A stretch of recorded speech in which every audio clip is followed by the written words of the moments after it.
director of the Alwaleed Center for American Studies and Research here at the American University in Cairo, very ably assisted by my assistant, who appears to be walking out of the room or over by the door, Yasmin Al-Ghazali.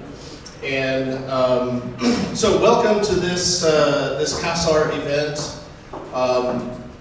that is focused on the first 100 days of the Trump presidency. You know, as I've talked to some people around campus about this subject, a lot of people just kind of drop their heads immediately and shake their head and kind of wonder what's going on. But I'm hoping that our guest panelists today can help us make a little more sense of all of this, and perhaps also just give us a more comprehensive view on the subject. So, like I said, yeah, I'm the director of the Center for American Studies and Research. For those of you who don't know, we are one of 6 centers that were created in 2003 by Prince Alwaleed of the Saudi royal family to build bridges and cultural understanding between institutions of higher education in the West and in the Middle East. So in addition to the Center of American Studies here, there's also a Center of American Studies at AUB in Beirut. And then there are Islamic Studies centers in Cambridge and Edinburgh, and then Harvard and Georgetown. So anyway, we are one of those 6.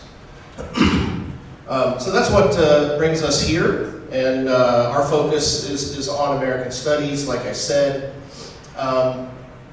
And I think that our 2 guest panelists today are really excellent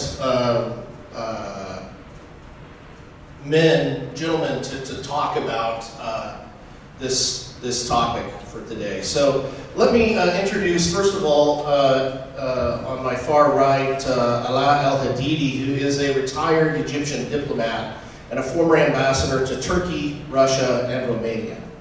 He is currently an adjunct professor of international relations at the American University in Cairo. He has an extensive background of over 30 years in foreign policy research and writing. From 2006 to 2007, he served as a spokesperson for the Egyptian Ministry of Foreign Affairs. From 2007 to 2010, he was the Egyptian ambassador to Turkey. Then from 2010 to 2012, he was Egypt's ambassador to Russia, Turkmenistan, and Tajikistan. And from 2012 to 2013, he also served as the spokesperson for the Egyptian Prime Minister. He was also appointed to be Egypt's ambassador to Romania. And so as you can see, he has held a number of senior level diplomatic assignments. Ambassador El-Hadidi got his bachelor's degree in political science right from here at the American University in Cairo, and he got his PhD in political science from the School of Oriental and African Studies at the University of London. So welcome, Ambassador El-Hadidi. And to my immediate right is, by the way, both of these guys, in addition to being wonderful colleagues, are also good friends of mine. Sean Lee is an assistant professor of political science here at the American University in Cairo. He received his PhD from Northwestern University. He was also a doctoral fellow at the Orient Institute Beirut and a research affiliate with the Center for Arab and Middle Eastern Studies at the American University of Beirut. His work focuses on minority communities during times of conflict, particularly in Lebanon and Syria. And he has also conducted field work in Lebanon, Turkey, Tunisia, Germany, and the Democratic Republic of the Congo. So what we had kind of thought about as a plan to start talking about this was basically that we're going to have Dr. Lee start with talking a little bit more about the domestic politics of the first 100 days of the Trump administration, and then also sort of the broader implications for the Middle East. And then we're going to turn it over to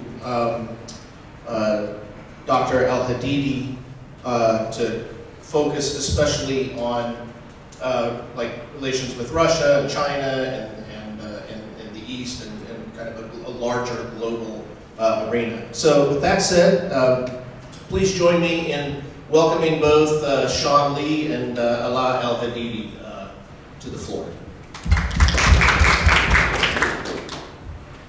Thank you so much, and thanks everyone for coming. I know there are several events today at the same time, so we appreciate you being here with us. So Dr. Deets and I were on a panel, what was it, maybe 2 months ago, I think, talking about what a Trump administration would mean for the Middle East and for Africa, and I was kind of going back to what I said then to see how much I've gotten wrong or right in my predictions. So I didn't talk so much about the domestic situation. I'm not trained as an Americanist, but obviously as a political scientist who's from the US, the question of domestic politics is pretty important to me. So I think, well, let's just frame it this way. So in a lot of media recently, there's been the question of, are we in a constitutional crisis? So it's one of those questions that it doesn't really matter how you answer it. The fact that you have to ask the question in the first place is usually a bad sign, right? So what does it mean to be in a constitutional crisis? To my mind, that's when you run up to something like the judiciary telling the executive that you can't do this or you have to do this, and the executive just deciding not to comply. So I think we've come pretty close to that, if not, exactly that, when it comes to the question of immigration in particular and deportation. So yeah, that I think is probably the most severe of the domestic crises, but the other things that we've seen are kind of an assault on the administrative state, right? Many people in the kind of Doge and MAGA corner would say that this is a kind of, rightening of the ship, and that they think the administrative state has been subject to administrative capture, state capture, and that unelected bureaucrats are doing X, Y, and Z. And so in the past, that was something that was spoken about in the Trump administration as kind of a guardrail, right? There's this idea that, someone like Samuel Huntington used to say that, to talk about a consolidated democracy, you really need to have a couple of members in power. So it's not enough that you have free elections. What is really the test of a democratic system is if you have election turnovers where someone comes to power and they lose the election and they leave power and then they come back. So if you have 2 turnovers, that's a sign of kind of consolidation. And so in some ways, there was an argument in the first Trump administration that is kind of the administrative state and the people, professional bureaucrats were kind of an institutional safeguard against more authoritarian impulses, and the idea was that this was supposed to be a backstop against backsliding. So we've seen that I think the Trump administration has learned its lesson, and if we look at some of the Project 25 stuff from I think it's the Heritage folks that came up with that there's been a concerted and strategic plan to kind of purge the administrative state and civil servants to make things easier on the executive to do than we do. So that's been one kind of assault. Another is, of course, the assault on higher education. And so we've seen that universities are not just being punished, but that the remedies coming from the White House have been for essentially a kind of Hungarian approach to higher education, what we saw for the Central European University, CEU, when they had to leave Budapest and went to Vienna, a kind of similar plan that basically the government wants to have oversight on things like hiring, on courses, on staffing, on admissions, even of private schools. So the idea, I think, in the past was that public schools were more of a target for these kinds of attacks, but we're seeing now, places like Harvard and Columbia, but not just those schools. My alma mater, Northwestern University, is subject to a similar investigation. that those schools are definitely not, they're not safe from such attacks. So we'll see what happens. So far, it's been a pretty bad record, I think. And then we see an assault, or at least the potential assault on the safety net. So questions about cutting Social Security, cutting Medicaid, cutting the SNAP program, otherwise known as food stamps. So we're seeing that there's an effort to move in that direction. Even things that were previously considered kind of the third rail of American politics. So the idea was that if you try to touch Social Security, that will be career ending, and so it's better just to leave it alone. But we've seen that that's not been the case so far. Finally, the question, I think, of immigration is probably I'd say the central point where all of these things come together, and that's probably the potential for the constitutional crisis, or the largest potential for the constitutional crisis. So we've seen the kind of deportation of people who already had judicial orders and they could not be deported. We've seen people coming in for conferences, being arrested, detained at the airport. Now, none of this is new, right? I mean, I myself have been subject to being detained at the airport in the United States, but the extent that it's been kind of normalized and expanded, and in some ways the way that it's been kind of racially expanded also. So it used to be that this was mostly for Muslims and Arabs and maybe Africans, and now it's been expanded. So I would say the deportation to places like El Salvador, but also the US government is now in talks with Rwanda to deport people there. So kind of taking up the playbook of the conservatives in the UK. So I think that we'll see that this is kind of a dark precedent, I think. The idea that someone can be deported and, according to the rhetoric of some of the people in the administration, not just non-citizens, but that people can be deported to essentially a concentration camp in El Salvador is a very worrying precedent in my mind. Kind of a brief overview for the Middle East, and then I'll wrap it up there. My prediction a few months ago, I think it was before the inauguration, so it was in November, December, was that we were downtown. Yeah, so that I thought that we would see kind of more of the same, but with Trump kind of dropping the pretexts that the Biden administration had when it came to things like Israel and Gaza. I think that's largely been borne out. There was the kind of anomaly of Trump's Witkoff, his main negotiator, coming up and helping push through the initial ceasefire, but of course that's fallen apart, and the U.S. Does not seem terribly interested in pushing for that to go back to a ceasefire. So Gaza is just getting progressively worse, or maintaining the steady path of mass violence. Iran, I think, is one of the few things where maybe I'm a little bit optimistic. So the fact that there's direct negotiations in Oman between the U.S. and Tehran, I think that's probably a good sign. We can see that Mike Waltz, the national security head, was just kicked out, and it seems that one of the reasons was that he was very opposed to any kind of a deal with Iran, and that he was going straight to the Israelis for negotiations and all these kinds of things, and that the Trump people, or Trump himself, wasn't crazy about that, so he's out. It kind of tells you something about this administration's priorities, that the demotion was to be ambassador to the United Nations, so that kind of gives you a sense of, if that's punishment and exile, then what do they think about the United Nations?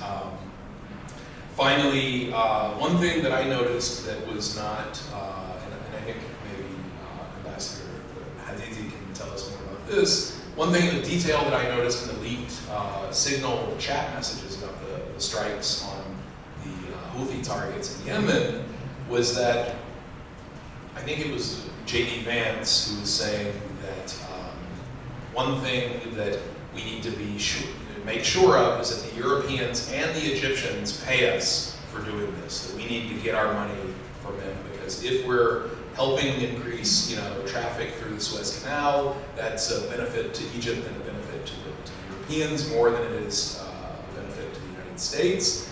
And so I would be very curious to see how that has played out domestically here in Egypt, if there's been any kind of attempt to push for a quid pro quo.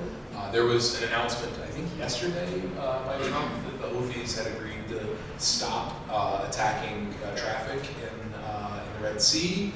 We'll see what that looks like in the medium term. One thing that I noticed is that they did not agree to stop striking Israel, and that a missile, in fact, hit Tel Aviv just two days ago. Finally, the last thing is that we see a kind of continuation of pushes towards normalization between Arab countries and Israel, with the Kingdom of Saudi Arabia being kind of the prime target for that. So in that sense, I think that not much has changed. So I'll leave it at that.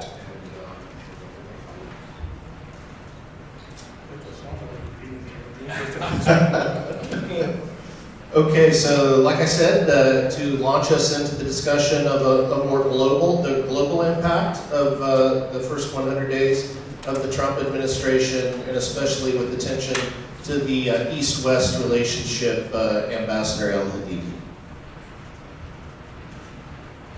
First of all, I want to apologize. I have a cold. I have a cold, so if I say anything which is nonsense, you have to excuse me. Is it?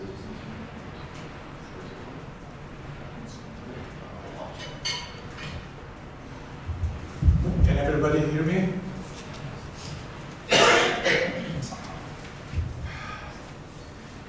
Let's go back before the election and go back to the campaign. During the campaign, Trump made, let's say, three broad promises concerning foreign policy.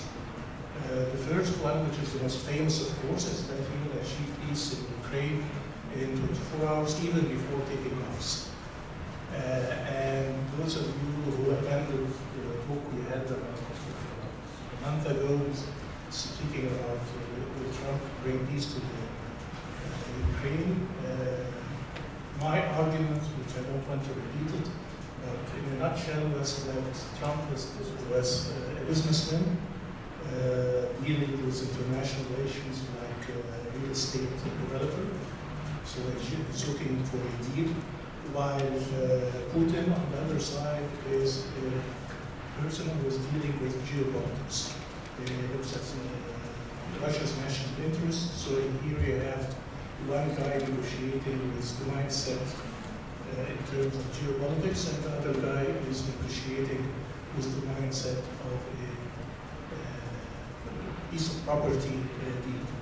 And without going into details, because I don't want to consume it, because this is one of the things that we really have to talk about, so maybe the questions session, is that the 100 days have passed, and actually the latest signals coming out of the administration is that maybe after all we'll not have a deal, maybe after all the United States will not pursue any longer negotiations with Russia, with Moscow, and maybe after all America, the United States, or the current administration will abandon altogether any pursuit of negotiations or attempt to negotiations between Russia and Ukraine, or at least reaching a kind of even a ceasefire, a permanent ceasefire. But the reason I am mentioning that is that, as I said, this is one of the three broad promises made, and I want you to keep it in mind because we will go back to it when we speak about the real impact of the 100 days of Trump. So this was the first promise, and some people can look at it and say, well, there were no harm done, but that things are as they are, fighting is going on, and we'll see how it goes from there. But there is even a small shift in the administration point of view. There was a report a couple of days ago by the New York Times that the administration is starting to provide the Ukrainians with air defense missiles. Those of you who follow this issue very, very closely, those of you who have taken all what the Trump administration has been doing in trying to bring Ukraine to the negotiating table, including an embargo on American weapons to Ukraine, and we'll speak about that in more details later, what it meant. But just the mere fact that the Trump administration is now resuming, even partially, some shipments of missiles, anti-air missiles to Ukraine, this is quite a change, quite a shift from the earlier promise of bringing peace in 24 hours. Now, the other thing he also promised, which Joel spoke about, which is what he also categorized or labeled as peace in the Middle East in general terms.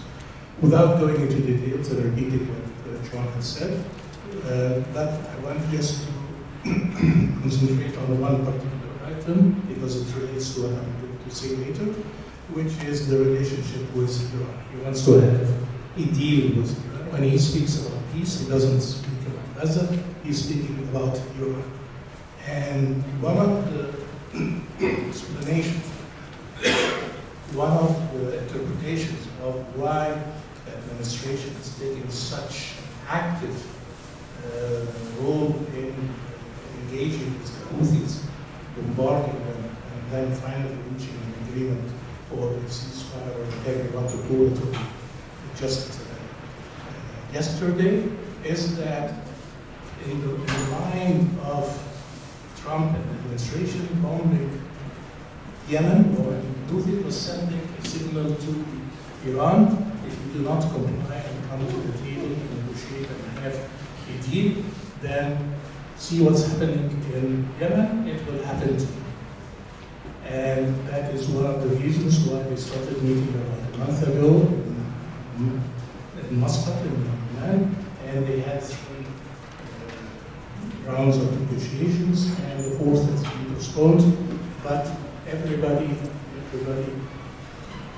or the majority at least, assumed that actually Yemen was a sideshow to Iran. But the real target was not Yemen, the real target was Iran. But the third thing which I want to also mention in terms of the promises of Trump during the campaign, the third big item, was tariffs.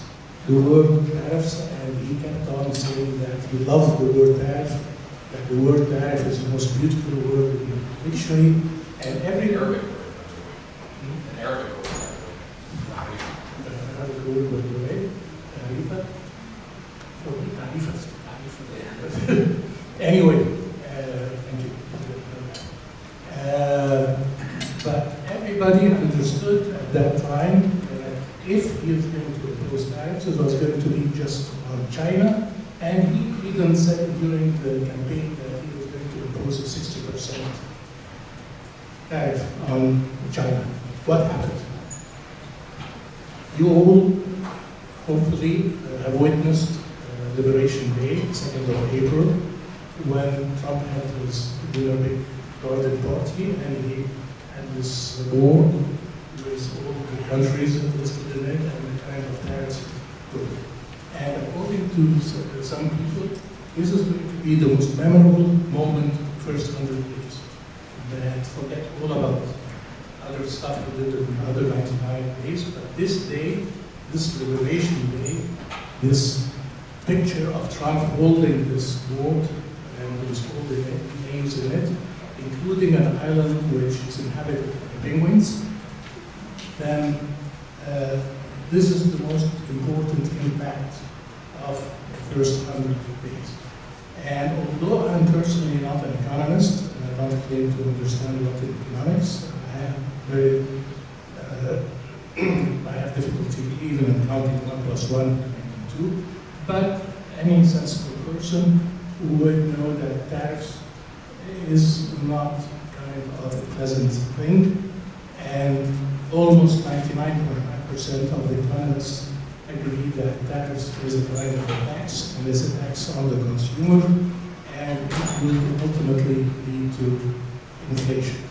Okay, why did Trump impose the tariff? I'm not going into that, we can explain that later, but let me refer to something Trump said more than once when he used the term tariff and why he is applying tariffs to all countries of the world, not just China and the 60%.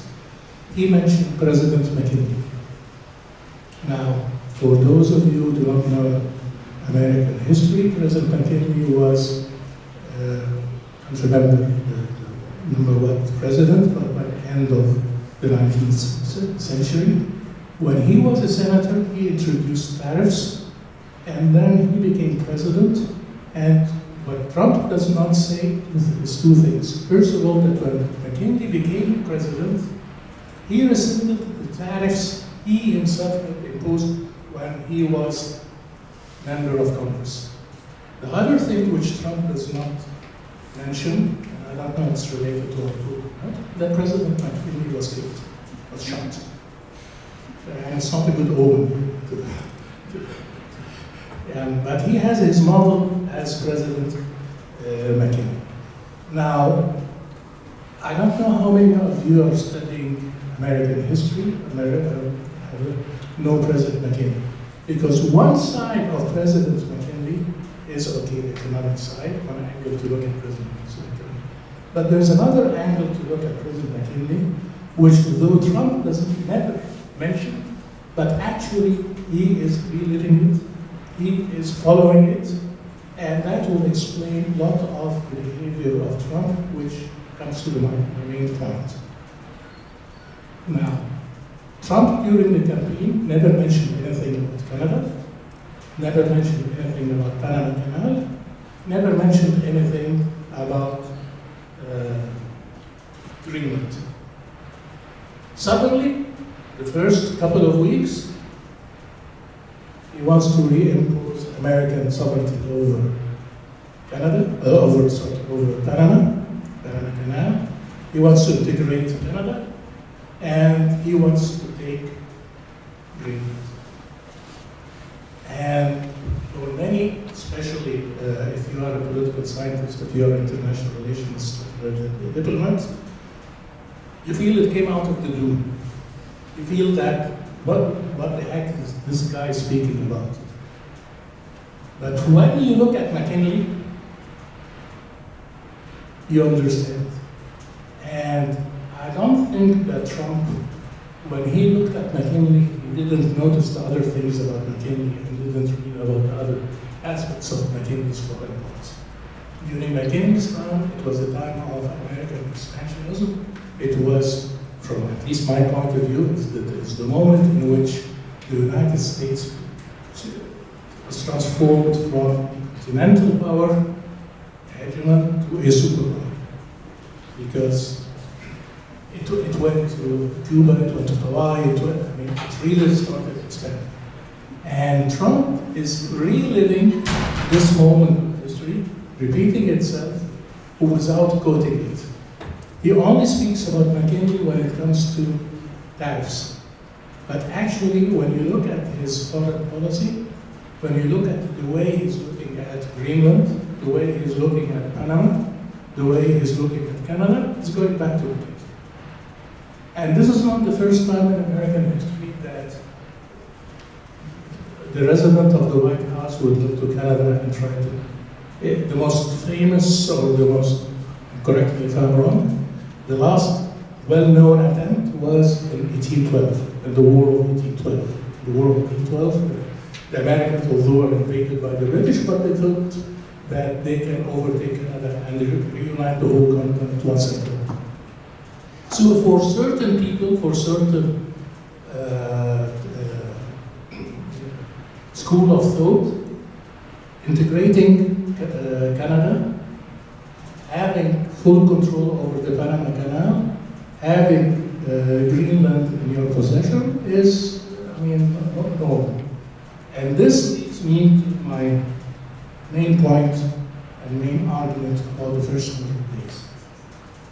That the real impact of the first 100 days is the shock imposed by Trump in imposing his tariffs, in demanding total control over the Panama Canal, in trying to swallow Canada by calling it the 51st state, by trying to take control over it. Because since 1945, until just a couple of months ago, there was an international world order built after 1945, which we all call the liberal world order, the rules-based order. And there were certain principles guiding this world order. And here, suddenly, Trump is dismantling this world order. And this world order had several pillars. One of these pillars was NATO. And NATO was built to face a certain enemy. Even when this enemy no longer existed, NATO did exist to serve a certain purpose. And NATO did exist with the understanding that the now 32 states, these 32 states will bond with each other in what is known as collective security against any foreign enemy. Never, ever anybody thought that inside NATO they will find threat coming from the main sponsor of NATO. Now NATO has to think about how, not NATO, countries of NATO, which have taken American leadership and protection for granted, now they have to think how they are going to guard themselves against American ambitions, against America of McKinley in the end of 19th century.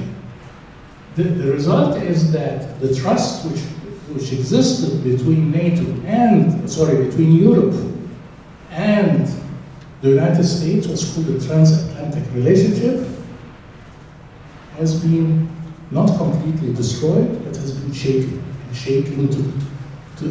shaken so much that now several countries inside NATO are rethinking their armament strategies, are rethinking how they are going to arm themselves, and moving away from the United States because they are afraid, they are suspicious of how dependent the United States is going to be, especially that if there is a disagreement between one of these countries and the United States, that the United States can do to them what it had done to Ukraine, what it had done to Zelensky. I don't know how many of you have seen the matching, the shouting matching which happened between Zelensky and Trump. This sent shockwaves across Europe. And then when Trump decided to prevent sending arms to Ukraine and share the intelligence, and the result was that the Russian forces were able to take control of the rest of Kursk region, which the Ukrainians had went into. Now the Europeans are thinking this can also happen to us. So if we have American F-35 and the software is updated in the United States, and the United States can come and tell us no more software, no more armaments, then the United States will be able to influence their decision making and maybe even prevent the flow of arms to the Europeans, which they took from us. So now the Europeans are thinking in terms of strategic independence, European independence, and the real impact, that's my point, is the rift which has happened inside NATO between the United States and European countries. That's the real impact. Thank you. Sorry for that.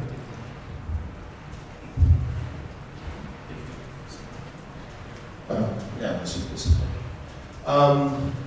So thank you both for giving us a lot to think about. I'd like to open it up for questions and comments from the audience. But I wanted to, there were a few things that I thought about while the two of you were talking. One of these things that we've heard about is that the first 100 days of the Trump administration have brought about a new international order. Ambassador El-Hadidi, you were talking about this a little bit. That's especially with what you were saying about NATO towards the end there. Do you think that that is a really fundamental transformation of the international system?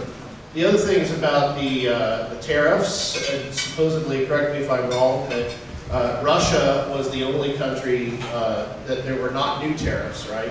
Because there were already sanctions against Russia, I believe, from the war, but there were no new tariffs. So this has led some people to say that Trump is somehow like a cipher for Russian intelligence or something like that. So I just wondered what you make of that. And then another thing, and I don't know if you want to address this, Dr. Lee, but just some of the crazy things that we've seen the Trump administration talking about or doing. Some people have talked about this as a diversion from other sort of larger, more important things.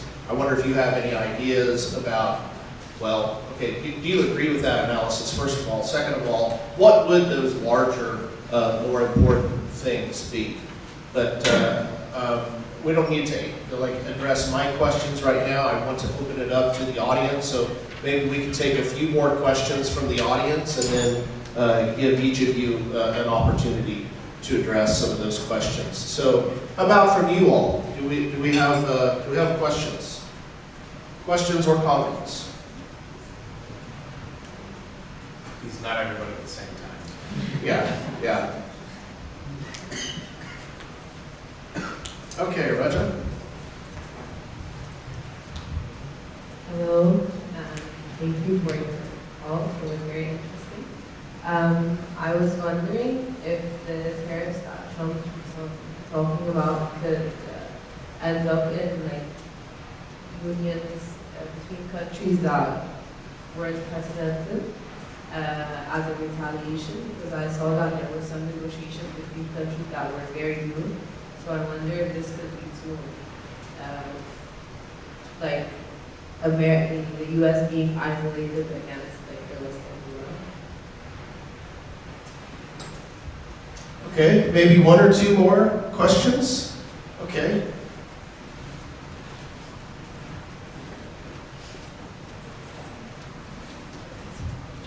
Hi, thank you for calling. Can you talk a little bit more about the purpose of Trump using executive orders rather than going through Congress, and just your amount of executive orders sometimes being a little bit ridiculous?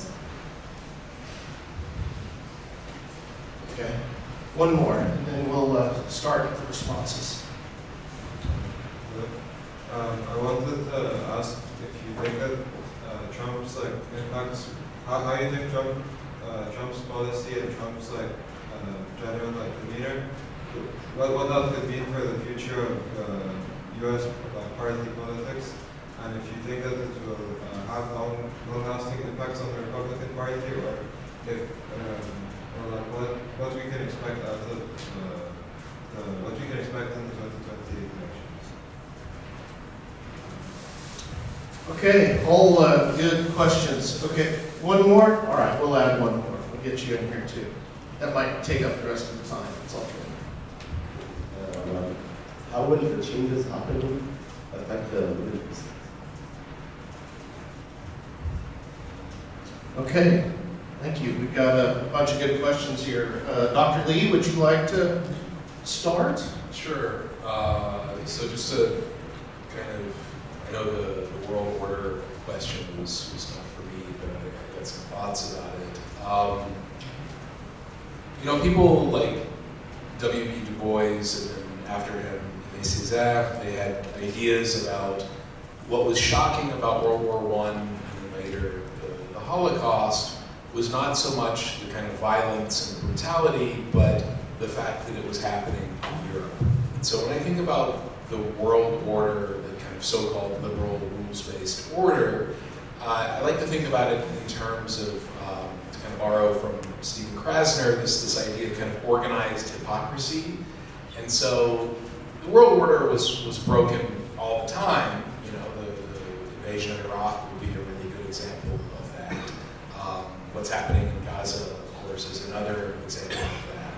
And so I think that what's shocking here is, or at least shocking for European capitals and liberals in the United States, is that the kind of treatment that we've seen in the rest of the world is kind of coming home to roost. And so we're seeing that European countries are being treated like third world countries, right? And to a certain extent, there was similar kind of shock under the Bush administration with, I think it was Iceland, when the US just kind of unilaterally broke a treaty with Iceland and pulled out and closed a military base outside of Reykjavik. And so that was really shocking, I think, to Scandinavian countries and other European countries that had kind of assumed that this kind of transatlantic alliance between the Europeans and the Americans was constant. And so now, to kind of echo what Alaa was saying, we see newspaper articles in Canada talking about a nuclear defense from British nuclear weapons from the United States. So that's a pretty unprecedented move, but again, it's a kind of similar decentering of that behavior, and it kind of a boomerang effect coming back to the West. In terms of like the distraction and the sideshow stuff, maybe I'm just a cynic, but reading some of these communications, the signal channels and stuff like this, I think we'd always be ill-advised to ignore just kind of ignorance and incompetence. And so my sense is that it's not four-dimensional chess, that kind of with someone like Trump, it's often just the last person that talked to him that gave him an idea that he thinks is important or interesting, and that just kind of just doesn't really have much of a filter, and it comes out. So that's my view on that. The executive orders, that's something that I think is symptomatic of a kind of larger problem in American politics, which is just the paralysis of the legislature, right? So we see that it's become, whether it's because of the filibuster or because of polarization or because of self-selecting or gerrymandering, for whatever reasons, it's harder and harder to kind of pass any kind of substantive legislation in the United States. And so we've seen, the Obama administration as well, with Trump after him, and then with Biden, that executive orders have become more and more common as a way of governing, just because it's very difficult to govern through the legislature. Finally, party politics. Yeah, that's a good question. I mean, I think it's kind of like people who asked, can Chavismo, exist without Hugo Chavez? So can Trumpism exist without Trump? Like, I don't know. J.D. Vance, I would be very surprised if he comes out as like a strong, charismatic. My sense is that a lot of people really dislike him, even people who are ostensibly on his side. And so I think it depends if they can find someone who can replace Trump, but then also, who knows? Like maybe now we're moving towards a time when arguments that say that Trump can have a third term are taken seriously. Similar things have happened in Central Africa, West Africa, this kind of movement to kind of push through a new constitutional amendment or to amend the Constitution to allow for extended terms. I think it also, the 2028 elections, even closer to the midterms, depends on whether or not the Democratic Party can get its act together, and so far it doesn't look good for them. I mean, if we think that Chuck Schumer is the voice of the opposition, then I don't think they're going to have a very good time. We'll see what plans out, I guess.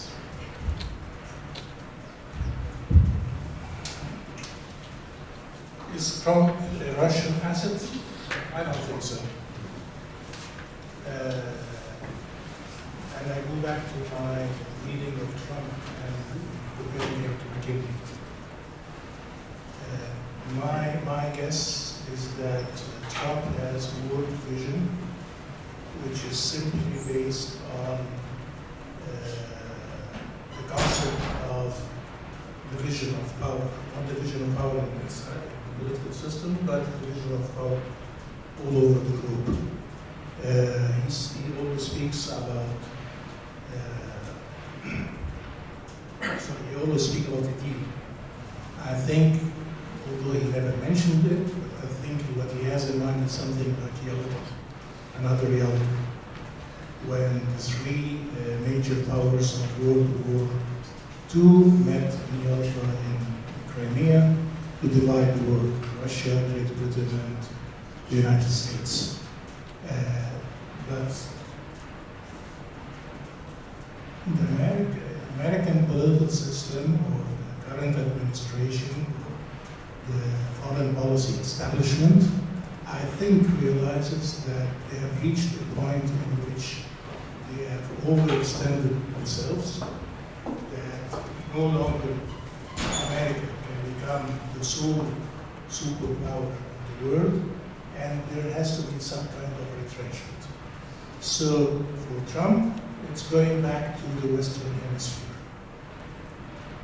Greenland, Canada, and Panama Canal. This is the Western Hemisphere. Those of you who also study American history, American politics, the Monroe Doctrine. So he's applying all that without necessarily mentioning the names. Now, whether there is somebody behind him feeding him with all that or not, I don't know. But he has reached a point, or the Americans have reached, actually since Obama. When Obama spoke about the pivot to Asia, if you recall that, or you know what the pivot to Asia started under Obama, President Obama, the idea was that the main threat is China, so the Americans have to pull some of their resources from other parts of the world to concentrate on China. And what was mentioned at that time was that the Americans were going to pull out most of their resources in the Middle East. And that's why you have the Iran deal. And of course, some countries in the Middle East, especially the Gulf, got very, very angry. But what was not mentioned publicly at that time, that actually Obama was also paying less attention to Europe.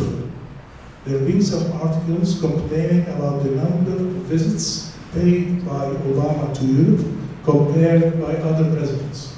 So pivot to Asia, in one sense, was concentrating on the main threat, which is China, but the other side of the coin is that you have to pull your resources from other parts of the world because you cannot afford being all the places at the same time.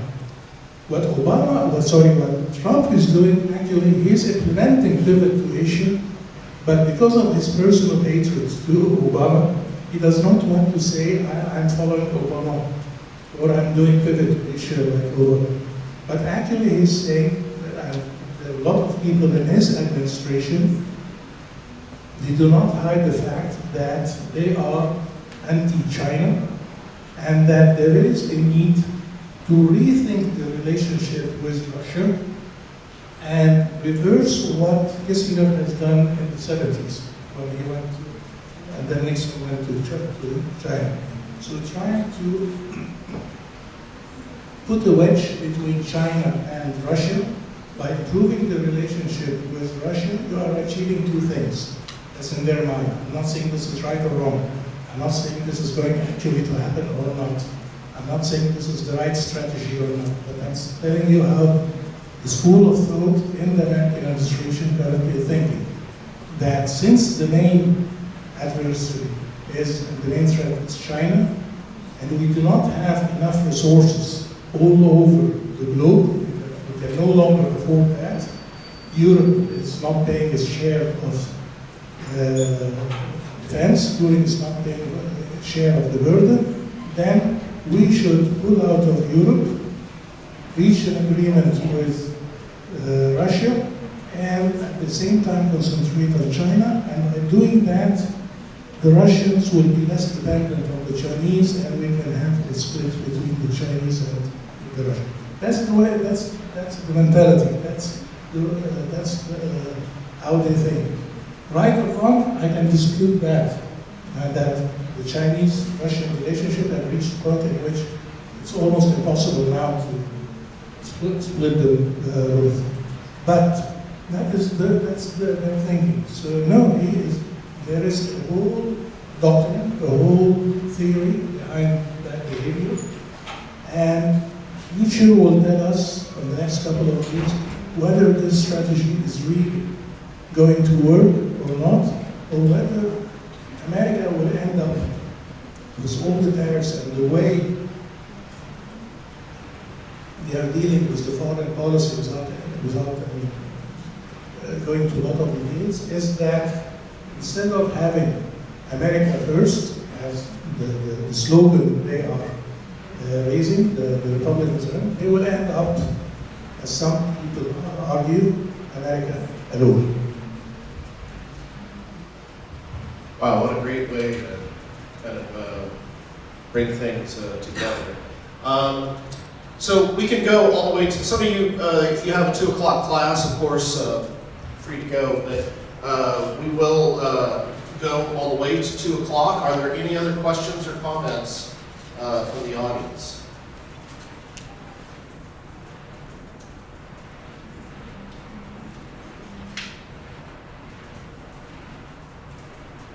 Okay.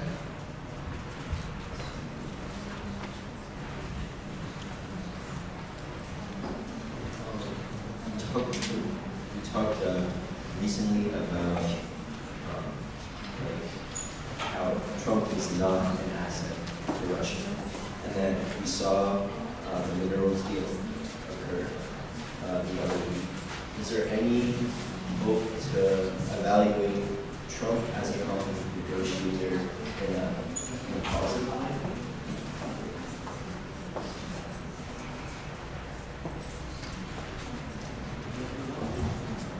Okay, any other questions?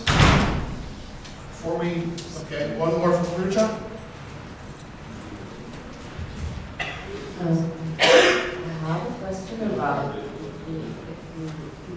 you comment on how Trump electing, for example, Elon Musk as an advisor and having people like Jeff Bezos and put in positions of like political power. What could that mean, or what does that imply? Having people with extreme wealth in that kind of position. Okay, final questions.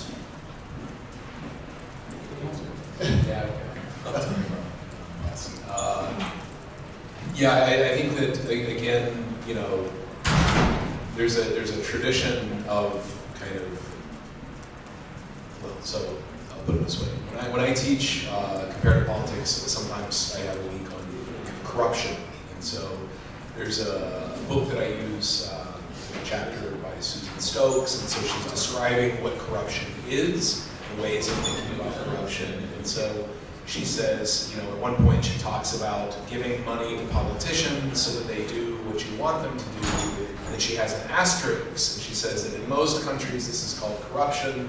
In the United States, it's called campaign finance. So that's a little bit of a caveat there. So there's always this kind of level of acceptable corruption, I think.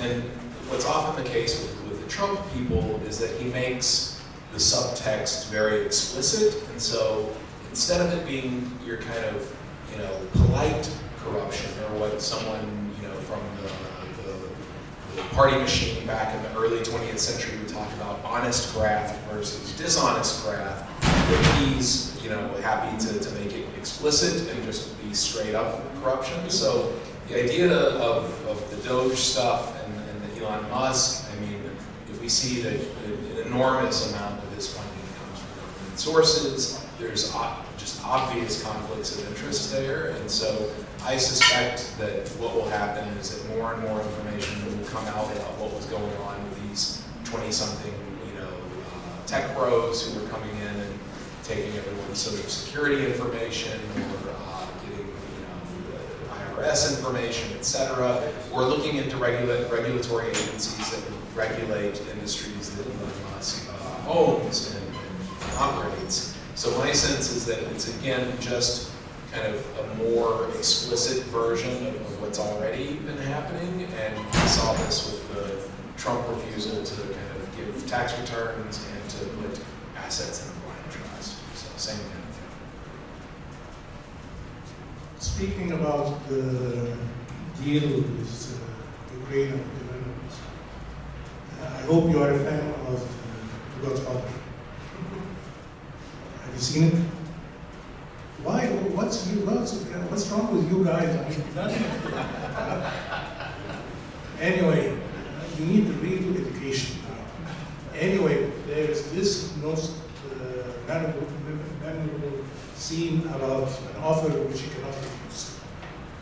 In other words, if I go and put a pistol in your head and tell you to do something actually for a deal, and you agree, this is an offer you cannot refuse, because if you refuse, okay, that's what Trump is doing. So I don't see an art of deal making. I don't see an art of negotiations. We can, if we have time, or after the I can give you hundreds of examples. But in a nutshell, it's, he made an offer to the Ukrainians, which they couldn't refuse, but they were courageous enough, and they were, because they had to refuse the first offer. The Secretary of Commerce went to first time to Zelensky and gave him a piece of paper, and he told him, you have half an hour to sign it. That was the first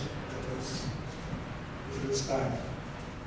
And then Zelensky went to the White House, and they had this shouting match. And then we had finally this agreement in which everybody is speaking about, and this has not been yet publicly published. It's far away from the previous.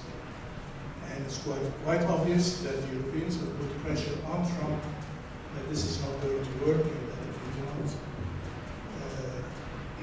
do something reasonable, the consequences will be whatever. And they make the deal finally, which according to some independent observers, yeah, I mean, it's a reasonable deal. Although in other circumstances, definitely the Ukrainians will have signed it. So that's my answer. My sense of that is that I saw a metaphor the other day that likened Trump to kind of the local pro at a golf club who is really good at just kicking the crap out of, the local housewives that are taking golf lessons and kids that come and want to learn how to play the sport. And so she can just bully and totally destroy, them. But as soon as you put them in up against a more formidable opponent that actually has some kind of room for negotiation and room for maneuver, then all of a sudden you realize that he's in fact really good at being playing aggressively, but then when it comes down to it, he has to back down. So we see the crazy tariffs, for example, lasting like 12 hours before they were pulled back. So I think there's something to that. Well, thank you, gentlemen. I think you've given us a lot to think about, and really appreciate everybody's time today. Thank you for coming.